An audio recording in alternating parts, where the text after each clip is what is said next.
दोस्तों नमस्कार, मैं हूं प्रदीप कुमार। आप देख रहे हैं पॉलिटिकल आइडिया। पॉलिटिकल आइडिया के आज के इस अंक में आप सभी दर्शकों का बहुत बहुत स्वागत है। मित्रों, जब से बिहार में शपथ ग्रहण का समारोह संपन्न हुआ, जब से सम्राट चौधरी का राज्यारोहण हुआ, तब से बिहार की राजनीति में कई सवाल पूछे जा रहे हैं कि नीतीश कुमार ने अचानक तैयार कैसे हो गए। यार, वो नीतीश कुमार जो कि जिसके बारे में कहा जाता था कि नीतीश कुमार जब तक जीवित रहेंगे तब तक मुख्यमंत्री रहेंगे, चाहे वो मुख्यमंत्री बीजेपी के सहयोग से हो या राजद के सहयोग से हो।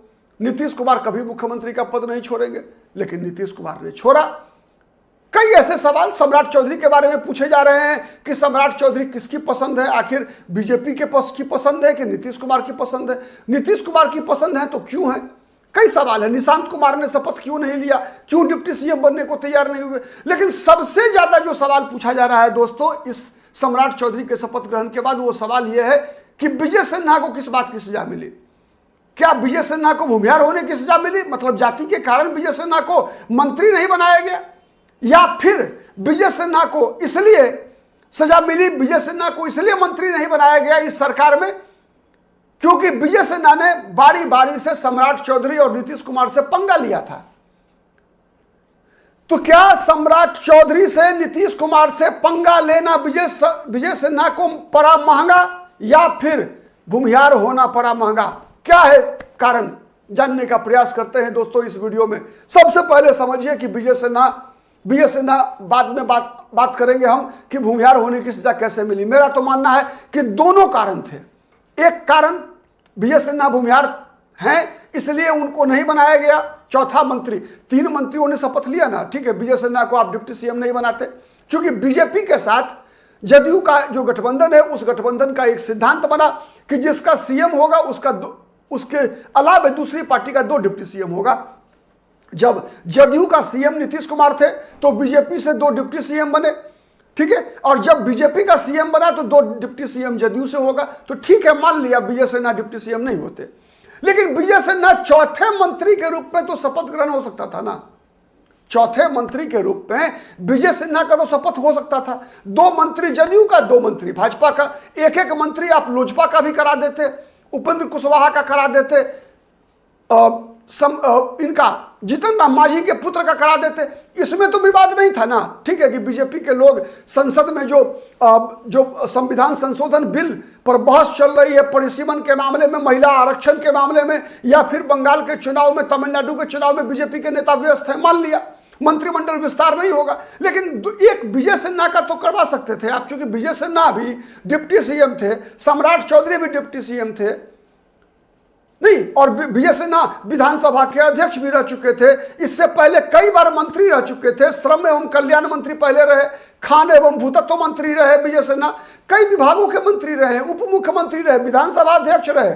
लेकिन फिर भी इतने वरिष्ठ नेता को बीजेपी ने क्यों, या सरकार में मंत्री पद क्यों नहीं मिला, ये सवाल तो पूछे जा रहे हैं। इस सवाल का जवाब ढूंढते ढूंढते दोस्तों आप याद कीजिए, सवाल इसलिए भी पूछा जा रहा है। एक बात दोस्तों याद रखिएगा, राजनीति में सफल होने के लिए राजयोग तो एक सबसे महत्वपूर्ण बात होता ही है। अभी आपने सुना ना सम्राट चौधरी को कि लव कुश समीकरण हमने बनाया नीतीश कुमार के साथ मिलकर लालू यादव को गद्दी से हटाने के लिए। खैर, कुछ बढ़ा चढ़ा के बातें बोली गई थी, स्वाभाविक है, होता ही है, लेकिन किस्मत तो सम्राट चौधरी के साथ था। नहीं, नित्यानंद राय 30 साल से 35 साल से लगातार लालू परिवार के खिलाफ यादव होते हुए भी लड़ते रहे, लेकिन नित्यानंद राय के किस्मत में बिहार की राजगद्दी नहीं थी, तो नित्यानंद राय को नहीं मिला, ठीक है। नित्यानंद राय केंद्र में राज्य मंत्री बनकर रहेंगे, राज्य मंत्री। बीजेपी में प्रधानमंत्री कहा जाता है ऐसा कि प्रधानमंत्री और गृह मंत्री दोनों चाहते थे, पहली पसंद नित्यानंद राय थे, लेकिन सम्राट चौधरी का राज्यारोहण इसलिए हुआ कि नीतीश कुमार का भी साथ मिल गया, तो 2 in 1 बन गए। नहीं, जैसे सम्राट चौधरी जो दोनों के प्रतिनिधि बन गए, बीजेपी के भी, और इसीलिए शकुनी चौधरी ने कहा भी ना कि नीतीश मैंने सम्राट चौधरी में एक सबसे बड़ी बात यह हुई कि सम्राट चौधरी एक साथ मोदी, शाह और नीतीश तीनों की पसंद बन गए, ठीक है। तो ये राजयोग भी था, किस्मत था सत्ता में।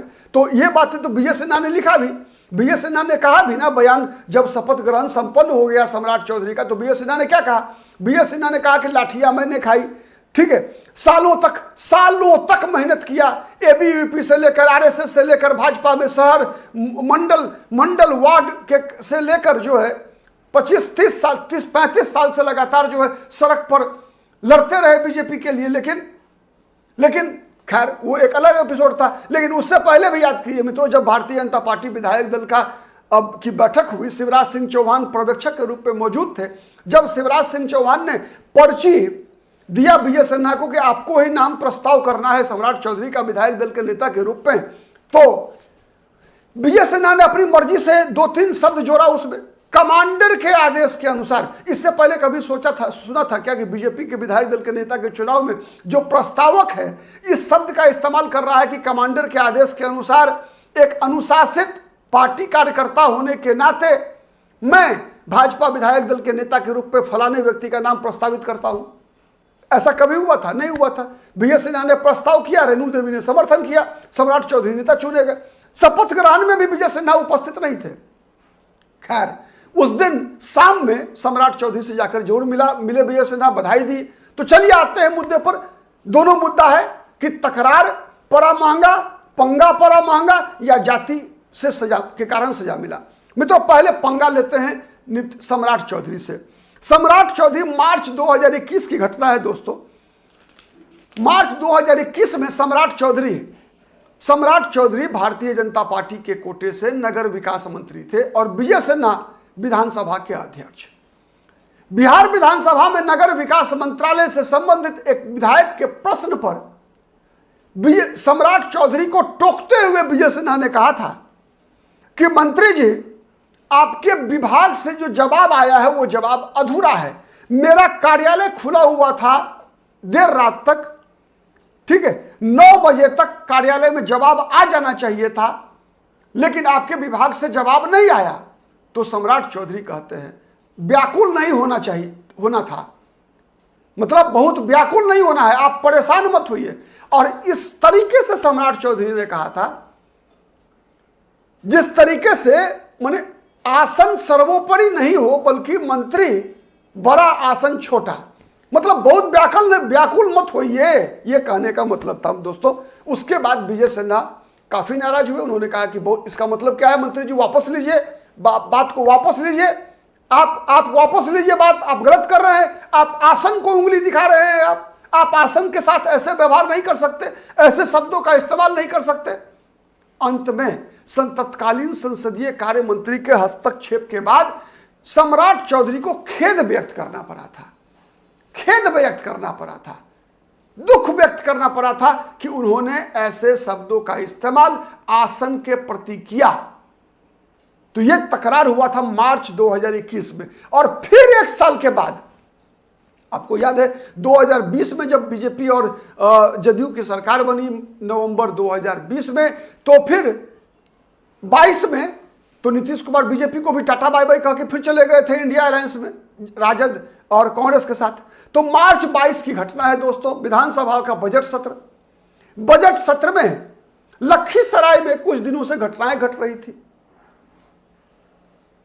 कुछ लोगों की हत्या हो गई थी। कहा जाता है कि विगत 50 दिनों के अंदर 9 लोगों की हत्या हुई थी, जिसमें 3 हत्या कांड ऐसा था जिसमें अपराधियों की बड़ी भूमिका थी, ठीक है। और इसी सवाल पर प्रतिदिन विधानसभा में राजद के विधायक तो हंगामा कर ही रहे थे, कांग्रेस के विधायक हंगामा कर ही रहे थे लखीसराय के मामले पर, साथ साथ बीजेपी के विधायक भी हंगामा कर रहे थे। और संजय सरावगी, बीजेपी के जो अभी बिहार प्रदेश के अध्यक्ष हैं संजय सरावगी, काफी आक्रोशित होकर इस सवाल को उठाया विधानसभा में कि माने लखीसराय में जो घटनाएं घट रही थी। और कहा जाता है कि संजय सरावगी ने जो सवाल उठाया था उसके पीछे विजय सिन्हा का आशीर्वाद था।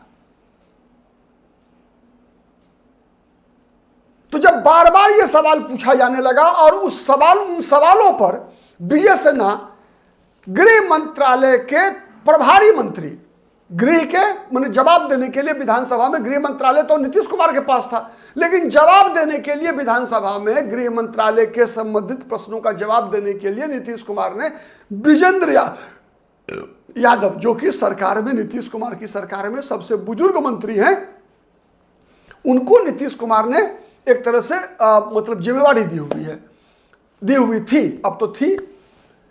तो विजेंद्र प्रसाद यादव जवाब देते थे, लेकिन विजय सिन्हा ने कहा कि नहीं, 48 घंटे के अंदर आपको इस सवाल का जवाब आसन के सामने प्रस्तुत करना है। यह कहते ही नीतीश कुमार भड़क गए। नीतीश कुमार भड़क गए कि ऐसे विधानसभा नहीं चलेगा। पूरा ताव में आ गए आसन के विजय सिन्हा ने। किसी ने कल्पना नहीं की थी कि नीतीश कुमार इस तरह से नाराज होंगे विजय सिन्हा पर के ऊपर। ठीक है, कि आप अदालत नहीं है, ये सवाल क्राइम से संबंधित जो डॉक्यूमेंट्स है वो अदालत में समर्पित होता है कि विधानसभा में समर्पित होगा। विजय सिन्हा फंस गए। एक तरफ उनके तरफ लिए, एक तरफ कुआं, दूसरी तरफ खाई वाली स्थिति थी। विजय सिन्हा चाहते तो थे केवल कि जदयू सरकार पर दबाव, जदयू पर मतलब नीतीश कुमार पर एक दबाव बनाया जा सके। लखीसराय उनका विधानसभा सीट है, अपना गृह क्षेत्र है, विधानसभा क्षेत्र है लखीसराय। वहां के जो पदाधिकारी हैं, डीएसपी है, थानाध्यक्ष है, उन पर दबाव बनाया जा सके, उनका ट्रांसफर कराया जा सके, जिससे कि विधानसभा अध्यक्ष की हनक लखीसराय में दिखे, बिहार में दिखे। और एक सक्रिय विधानसभा अध्यक्ष थे, स्पीकर थे विजय सिन्हा, इस बात में कहीं कोई दो मत नहीं है। उसके बाद विजय सिन्हा बैकफुट पर गए और बैकफुट पर जाने के बाद किसी तरीके से नीतीश कुमार को पेसिफाई करने का प्रयास किया। लेकिन एक बात तो आप मानेंगे मित्रों कि लगातार गांठ जो है बनी हुई रही। अब जब बीजेपी के साथ दोबारा आए नीतीश कुमार 2024 28 जनवरी को, तो बीजेपी ने सम्राट चौधरी और विजय सिन्हा इन दोनों को बनाया डिप्टी सीएम। तब से देखते रहिए आप, तब से जब से विजय सिन्हा और सम्राट चौधरी फिर से 2024 में और पुनः 2025 का विधानसभा चुनाव जीतने के बाद दो डिप्टी सीएम रहा बीजेपी का। लेकिन नीतीश कुमार और सम्राट चौधरी की जो केमिस्ट्री रही, इस केमिस्ट्री में विजय सिन्हा आइसोलेटेड रहे। आपने देखा होगा, इसी आइसोलेशन में विजय सिन्हा ने भूमि सुधार एवं राजस्व विभाग की सफाई करने की ठान ली। लगातार, चूंकि विजय सिन्हा को पता है कि ब्यूरोक्रेसी नीतीश कुमार का डार्लिंग है, नीतीश कुमार शासन ही चलाना चाहते हैं ब्यूरोक्रेसी के माध्यम से, तो एकदम टांगना शुरू कर दिया विजय सिन्हा सब बिहार में पूरे सीओ वगैरह को, जितने अंचलाधिकारी हैं, ठीक है, सबको जो टांगना शुरू किया। सब अंचलाधिकारी हड़ताल पर, सबकी अवैध कमाई पर जो है एक तरह से हंटर चलाना शुरू किया विजय सिन्हा। पब्लिक में तो लोकप्रिय है, आम जनता में लोकप्रियता विजय सिन्हा को मिल रही है। तो क्या यह कारण है पंगा लेना? और दूसरा कारण आते हैं भूमिहार पर। दोस्तों याद रखिए, 2005 में जब नीतीश कुमार बिहार के मुख्यमंत्री बने, तो नीतीश कुमार की सरकार में नंबर 2 कौन था? कहने के लिए बीजेपी की तरफ से सुशील मोदी। लेकिन लगातार अगर आप गौर से देखेंगे दोस्तों, तो नीतीश कुमार की सरकार में, नीतीश कुमार की पार्टी में हर वक्त नंबर 2 पर कौन रहा? ललन सिंह। और ललन सिंह से भी पहले एक और बात बताऊं, याद दिलाऊं दोस्तों, रामाश्रय प्रसाद सिंह सबसे पहले, याद कीजिएगा आप। जब नीतीश कुमार की 2005 में पहली बार मुख्यमंत्री बने, तो रामाश्रय प्रसाद सिंह जाति से भूमिहार, कांग्रेसी थे, जीवन भर कांग्रेस में रहे वो, लेकिन अंतिम समय में आ गए नीतीश कुमार के साथ। नीतीश कुमार ने पूरा स्वागत किया उनका, पूरा सम्मान दिया। उसके बाद एक तरफ रामाश्रय प्रसाद सिंह रहे, नीतीश कुमार के साथ ललन सिंह रहे, नीतीश कुमार के साथ विजय कुमार चौधरी रहे। मतलब भूमिहार समाज के जो बड़े चेहरे रहे राजनीति से संबंधित, सब चेहरों को नीतीश कुमार ने पूरा सम्मान दिया। इसीलिए लगातार बिहार में यह भी कहा जाता रहा कि भूमिहार का राज, कुर्मी को ताज। उल्टा कहा जाता था, कुर्मी को ताज लेकिन भूमिहार का राज। ये आरोप आरजेडी समर्थक लगातार, यादव जाति के लोग विशेषकर नीतीश कुमार पर लगातार लगाते रहे कि ताज भूमिहार का राज, ताज कुर्मी को, राज भूमिहार को। तो नीतीश कुमार बीजेपी के साथ जब से गठबंधन में है, तब से नीतीश कुमार का प्रयास क्या रहा कि उनकी पार्टी की पहचान कुर्मी के साथ साथ कुशवाहा और भूमिहार को जोड़कर बनता रहे।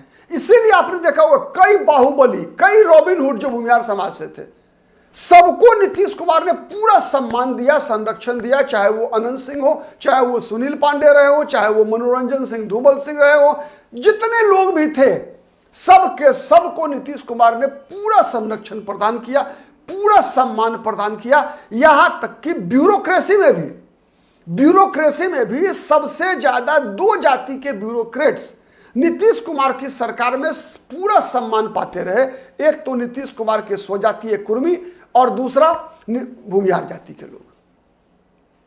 तो चूंकि इस बार नीतीश कुमार ने भूमिहार जाति से डिप्टी सीएम बनाया विजय चौधरी को नीतीश कुमार ने जब तय किया कि भूमिहार जाति के विजय चौधरी डिप्टी सीएम नंबर 2 होंगे, तो बताइए कि विजय सिन्हा के लिए तब जगह कैसे बनेगा? क्योंकि जो कॉम्बिनेशन बना है 3 मंत्री, अभी एक मुख्यमंत्री, दो उप मुख्यमंत्री, तो 2 उप मुख्यमंत्री में एक अगरा एक पिछड़ा, जो फॉर्मूला बीजेपी ने तय किया था पिछली बार, वैसे उससे पहले बीजेपी ने कभी ऐसा फॉर्मूला तय नहीं किया था। आपको याद होगा कि 2 डिप्टी सीएम जब तारकिशोर प्रसाद और रेणु देवी थे, दोनों ओबीसी से थे, एक पिछड़ा एक अति पिछड़ा। सुशील मोदी जब रहे तो अकेले रहे नहीं, तो इसीलिए ऐसा कोई स्थापित परंपरा तो है नहीं कि एक अगरा होगा एक पिछड़ा होगा, बल्कि एक अगरे के बदले दलित भी हो सकता है, पिछड़े के बदले कोई महादलित भी हो सकता है, कोई अति पिछड़ा भी हो सकता है, लेकिन ऐसा फॉर्मूला तो हुआ नहीं। तो कहा जाता है कोई फॉर्मूला बनता भी है टूटने के लिए तो तोड़ा जा सकता था, लेकिन कारण विजय सिन्हा भी डिप्टी सीएम और विजय चौधरी भी डिप्टी सीएम, यह फॉर्मूला जचता नहीं, यह फॉर्मूला नीतीश कुमार की पार्टी को भी सूट करता नहीं। चूंकि ऑपरेशन नीतीश जो भी जदयू में चल रहा है दोस्तों, उसमें भी देखेंगे कि भूमिहार नेताओं की बड़ी भूमिका है, चाहे ललन सिंह हो, चाहे विजय चौधरी हो, संजय झा है, अशोक चौधरी है, लेकिन इनमें 2 जो हैं ललन सिंह और विजय चौधरी बड़ी भूमिका में है। ठीक है, और उसके अलावा अगर संजय झा अशोक चौधरी को भी देखेंगे तो अशोक चौधरी और संजय झा भी जितनी ताकतवर दिखते हैं वो ताकत दिखती है ललन सिंह और विजय चौधरी से। इस बात को मानने में बिहार की राजनीति को समझने वाले लोगों को हर्ज नहीं होना चाहिए, क्योंकि अशोक चौधरी की पहचान अपनी जाति की राजनीति से जितनी ज्यादा होगी उससे कहीं ज्यादा भूमिहार के साथ संबंधों के कारण, और चूंकि अशोक चौधरी की राजनीति का आधार भी एक तरह से भूमिहार केंद्रित रहा है, तो आप अनुमान सहज ही लगा सकते हैं कि नीतीश कुमार की पार्टी के अंदर नीतीश कुमार के रहते हुए, नीतीश कुमार की मर्जी से, नीतीश कुमार की नामर्जी से, नीतीश कुमार को आइसोलेट करके, नीतीश कुमार को मनाकर, जिस किसी भी तरीके से हो,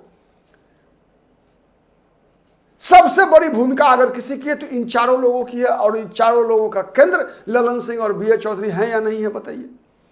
तो उस फॉर्मूले में विजय सिन्हा कहां सेट करते हैं यार? जब गिरिराज सिंह सेट नहीं कर पाए,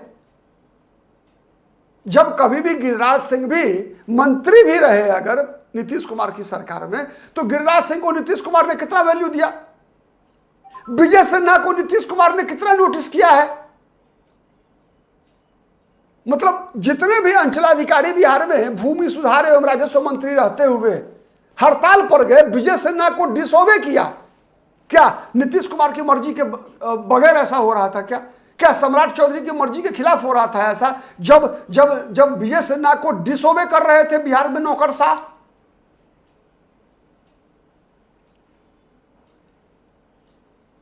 तो फॉर्मूला दोनों है, दोनों कारण से विजय सिन्हा भूमिहार होना। अगर विजय सिन्हा अगर दलित समाज से होते, अति पिछड़ा समाज से होते, तो आज बीजेपी के सम्राट चौधरी के साथ साथ उनका भी शपथ ग्रहण हो गया होता।